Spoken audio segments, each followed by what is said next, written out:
Howdy y'all, and welcome back to another Nitecore store flashlight overview. And today I'm thrilled to be looking at the MT2A Pro.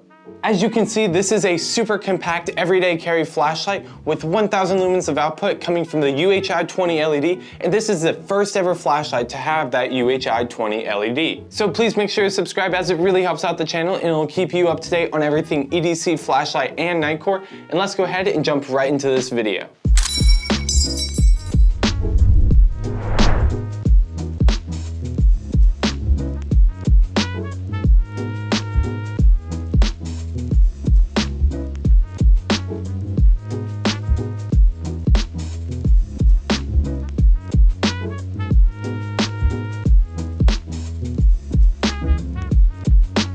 Included with your purchase of the MT2A Pro is going to be the MT2A Pro, as well as a pre-installed Nitecore NL1416R 1000 mAh rechargeable lithium-ion battery, which is USB-C rechargeable. However, the cord is not included here.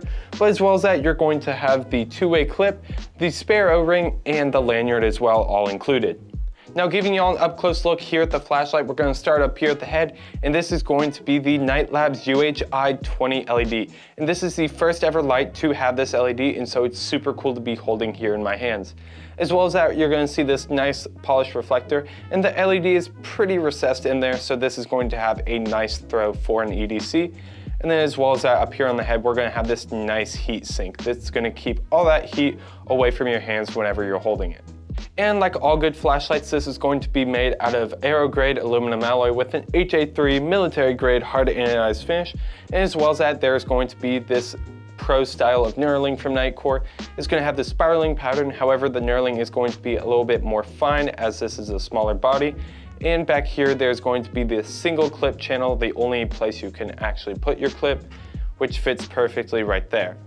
And then back here at the tail of the light, there's going to be these two fins, which allow the light to do a tail stand, and you can also string your lanyard through here. As well as that, the tail switch is going to be kind of an inverse clicky tail switch. And the reason I call it inverse is because it kind of works backwards as to most lights that use this rubberized tail switch, but it really doesn't make that big of a difference. But in order for me to explain it to you, it's basically comparing it to a pin cap. And so usually the way a pin cap works, and like most lights work, whenever you press it, the light or the pin activates, and back here there's going to be a little bit of dead space in this pin cap as the spring is depressed, activating the pin or the light. This light is going to be the opposite. Right now it is depressed, and there's going to be a little bit of dead space in that rubberized casing, and the spring is depressed. However, the light is not turning on. However, as I undepress it and it's going to be taking up that full rubber tail switch now, the light is activated. And so it kind of works in the inverse, and it makes more sense once you get it in your hands. However, I thought it would be cool to note here, just so that way you know what you're getting into. And now I just want to do a quick overview of the battery itself, which you can access by unscrewing the tail cap back here. And then you will find the newest Nitecore battery, which is the equivalent of two AA batteries stacked on top of each other. You can put this in pretty much any electronic that takes two AA batteries stacked on top of each other, only except it's going to be having a USB-C recharging port, which you can recharge with the included USB-C charging cable. And by plugging that in up top here, it will turn on a red charging light, which will then turn green once it's fully charged. However, of course, this is not going to be the only power source that the MT2A Pro can accept. It can also take two AA batteries, which you can put in positive side down on both, and then screw on the tail cap. And now with your AA batteries locked and loaded, you have access to two brightness modes, that being 30 lumens and 500 lumens, which is pretty much unheard of in a flashlight this small running off of AA batteries. And so it's really cool seeing the power and efficiency of the UHI 20 LED back there. So let's talk first impressions about the MT2A Pro. So right off the bat, the UHI LEDs are back, and in my opinion, better than ever. It seems like Nitecore really listened to us, and this light is not going to have that green tint. I'm showing you the comparison here on screen, and the MT2A Pro with the UHI 20 LED is going to have a little bit more of a neutral or even warm tone to it as compared to the green tint of the MH12 Pro. All of this, and there's no sacrifice to performance or output, so it's just a very welcome change overall. And then just looking at the flashlight as a whole, it's going to have a lot of power for a very small form factor. It's going to be about the width of a expo marker, and it's going to be the length of a pen. And so it's very impressive how they're able to pack 1000 lumens into this small of a light. And honestly, if somebody were to say that this light is a little bit too compact, I could probably understand because of this tail switch. It's very crowded. Because whenever I'm holding this light like this, my thumb is going to have to either hit it with the middle part right here in order to hit it.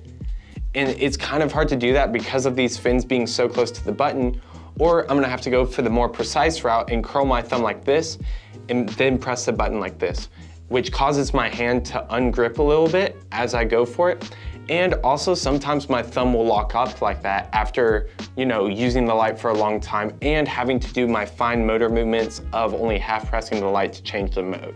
And so I could understand if somebody were to say this light is too compact or at least too narrow, because if you were to have like carpal tunnel or arthritis, this might not be the most comfortable light for you to use. But then again, that stems from the idea of this being a super compact light.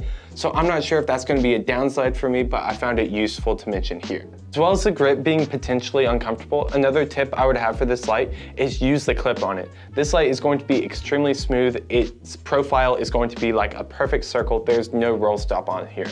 And so use the clip, as not only will it help its portability, but it will make sure that it doesn't roll off whenever you set it down, because it is very smooth. One thing that I really want to praise this light on though is going to be the fact that there's only 3 brightness modes and no special modes.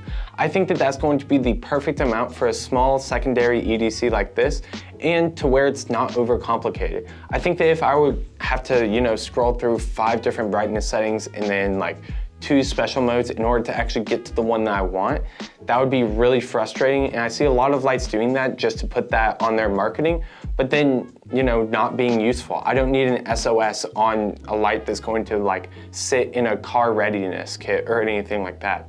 And so seeing that it's going to be like extremely practical is something really refreshing for me.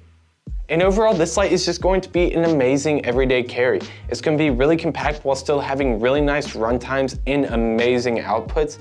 And as well as that, it's going to have that really nice included lithium-ion battery that'll allow it to get up to its 1000 lumens and be rechargeable. However, you can use AA batteries. You're not restricted by this light. But now let's do a really quick comparison of the MT2A Pro with the original MT2A. And now looking at both lights with both of them running off of AA batteries, the Pro is going to be much brighter and have more throw with only a small sacrifice to overall runtime. Also, the MT2A Pro is going to be more user-friendly as it operates using completely the tail switch, and it's pretty easy to half press it in order to change your brightness levels.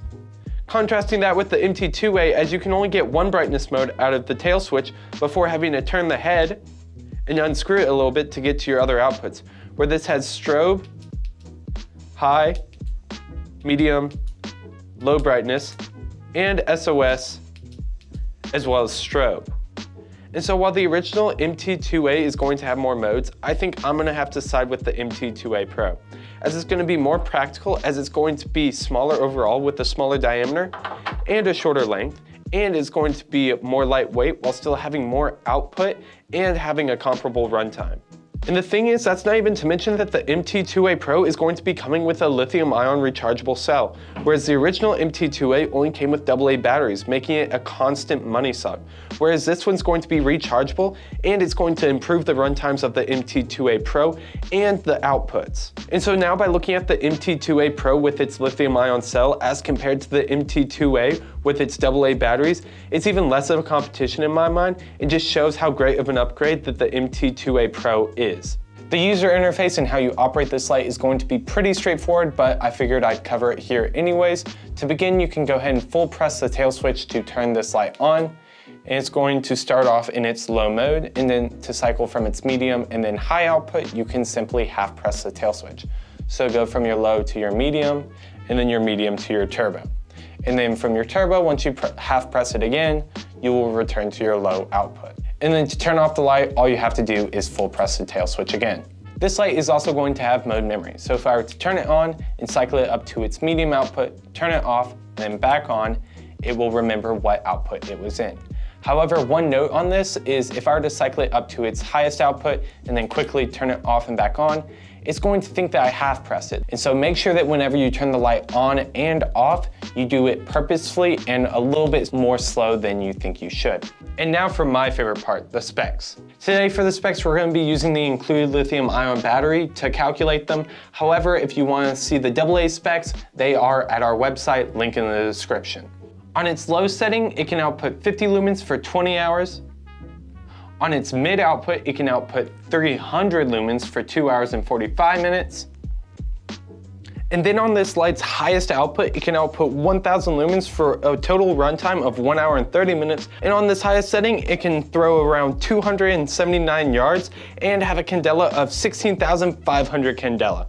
Also, this light is going to be built super sturdy as it has an IP68 waterproof rating and a 1 meter impact resistance. Also, I'm gonna have the dimensions and weight here on screen for you. As you can see, it's super compact and super lightweight. It's crazy how a light that's going to be only 1.41 ounces can output 1000 lumens. However, sadly, that's gonna have to bring us here to the end of the video. I really hope that you enjoyed watching and now you can make an informed purchase decision around the MT2A Pro. As per usual, I'll have links down in the description for you to go check out this light at our storefront. And I wanna thank you again so much for watching, and we will see you in the next one.